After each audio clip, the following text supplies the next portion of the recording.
Wesh les madridistas, j'espère que vous allez tous très bien. Surtout pour faire l'actualité, on va parler des points, du point de mercato du Real de Madrid.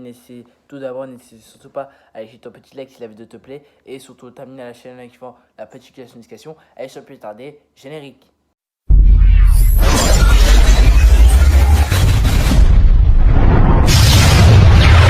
Abonnez-vous à Zone Real Madrid et activez la cloche de notification. Alors, on se retrouve pour la première fois sur Instagram. C'est un site aussi là où on peut trouver les actualités sûres du côté du Real de Madrid. Alors là, on se retrouve du côté du maire du Real de Madrid, alors qui est une source sûre de la Casablanca. Et ça, c'est vrai, c'est véridique. Je le dis dès à présent. Ils sont une source sûre. Je ne sais pas si vous pouvez les identifier, mais voilà, récapitulatif les informations.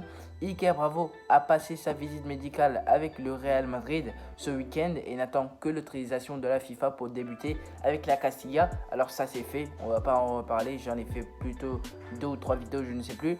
Donc voilà, et là on va passer du côté de Casemiro.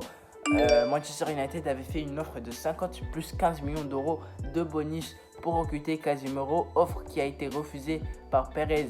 Casemiro lui-même a appelé les dirigeants anglais et a réussi à les convaincre de payer les 70 plus 15 millions de bonus demandés par le Real parce qu'il voulait vraiment partir. Ça, on est sûr à 100%, il voulait partir. Donc voilà. Et les informations selon lesquelles le Real a entamé les pourparlers avec l'agent de Højbjerg ainsi que celui de Guimarães sont fausses. Et ben voilà, Guimarães ne viendra pas au Real, c'est sûr à 100%. Donc voilà, là c'est sûr.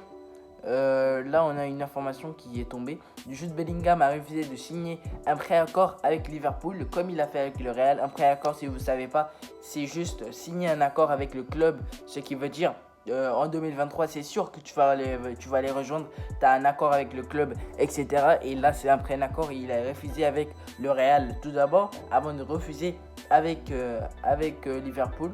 Et là ça fait plaisir parce que Liverpool n'a pas gagné la bataille. Donc voilà, Ceferin, c'est la FIFA, etc. Ceferin a compris que le projet de la Super League de Perez se tourne vers les États-Unis et pour le bloquer, l'UEFA a vendu ses droits de télévision aux États-Unis à CBS, Viacom et Paramount pour 1 milliard 500 millions dans le cadre d'un contrat dont l'objectif principal est de promouvoir la Ligue des Champions dans un territoire où le football est de plus en plus populaire. Alors il veut juste mettre, pour résumer tout ça, il veut juste mettre fin, non pas mettre fin, juste empêcher la Super League. Et ça, la Super League, d'ailleurs moi je ne suis pas trop fan. Dites-moi ce que vous en pensez dans les commentaires. Alors Ancelotti a été très satisfait du match de Tchouaméni contre Celta Vigo. Le coach a principalement apprécié sa réussite dans les passes et ses sorties de balles. Et le fait qu'il commet très peu de fautes. Tchouaméni a reçu une belle ovation dans le vestiaire, notamment de la part des cadres qui savent désormais qu'il a besoin du soutien. Et ça fait plaisir parce que Tchouaméni a fait une excellente performance face à Celta Vigo. Et j'espère qu'il va faire pareil pour le match à venir contre l'Espagnol de Barcelone. Alors si Asensio ne joue pas, attendez. Là on va faire doucement là parce que je suis pas trop fort. Voilà. Si Asensio ne joue pas au match prochain, il pourra quitter le Real, le club, dans les jours à venir. Et s'il n'est pas satisfait de son rôle dans l'équipe, mais surtout sa priorité est de jouer la Coupe du Monde avec l'Espagne. Alors, bonne nouvelle les gars, ça va décanter le mercato du Real de Madrid parce qu'Asensio va partir. Déjà que Casemiro est parti, Asensio va partir et je pense que le Real va recruter dans ce niveau-là. Mais apparemment, les chances que le Real recrute pendant ce mercato sont minimes. C'est Fabrizio Romano qui l'a sorti. Donc voilà, il va quitter s'il ne joue pas face à l'Espagnol. J'espère que Ancelotti ne va pas le faire jouer face à l'Espagnol. Putain, voilà, j'ai pas envie qu'il joue. Donc voilà, pour qu'il parte, bon débarras Asensio. C'est terminé, j'espère qu'il va pas jouer. Là, ça parle de la rénovation du Bernabeu, le gazon ainsi que les lumières qui permettent de maintenir une température optimale pour l'herbe ont commencé à être installées au Bernabeu. Le terrain n'est toujours pas terminé, sachant que le Real va jouer à l'extérieur encore face à l'Espagnol de Barcelone, ce qui veut dire 3 matchs à l'extérieur. Ça fait chier, c'est vrai, mais bon. Voilà, on va passer à l'information de la vidéo. Le Real suit Anthony depuis longtemps, mais commence à voir son recrutement se compliquer. En effet, le joueur veut quitter l'Ajax cet été, mais aussi surtout que son club demande 100 millions. Étant donné que Vinicius n'a toujours pas obtenu son passeport, le recrutement de l'attaquant est impossible pour le moment.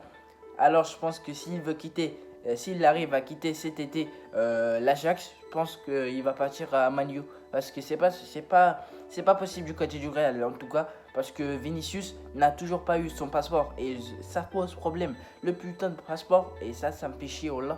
Parce que il serait bien pour remplacer Asensio. Même si son prix il est énorme, 100 millions. Non, j'aimerais pas aussi qu'il pose 100 millions. Juste, faut doser parce que 100 millions c'est énorme. Sachant aussi que Vinicius n'a pas eu son passeport, donc pour le moment le transfert est impossible. Alors on a une autre information, il s'agit de Federico Valverde. Le Real a reçu des offres plus de 90 millions d'euros venant de Premier League pour Federico Valverde, mais le Real a refusé sans réfléchir. L'Uruguayen est intouchable club pour le moment. Je pense que c'est Liverpool, je ne sais pas. En tout cas, vous me direz dans les commentaires, vous pensez c'est quelle équipe qui a posé plus de 90 millions d'euros pour Valverde. Alors, ça me fait plaisir parce que Valverde, c'est un intouchable. Selon moi aussi, c'est le futur parce que Valverde, extraordinaire, 2 poumons, tout ça, on sait. Valverde, rien à dire. Donc voilà, gars, c'était tout pour cette vidéo sur le récapitulatif de l'actualité du Real de Madrid. Je t'invite comme d'habitude à lâcher ton petit like si la vidéo t'a plu et surtout t'amener à la chaîne avec la petite notification. Allez, je te dis à la prochaine pour une prochaine vidéo. Allez, salut!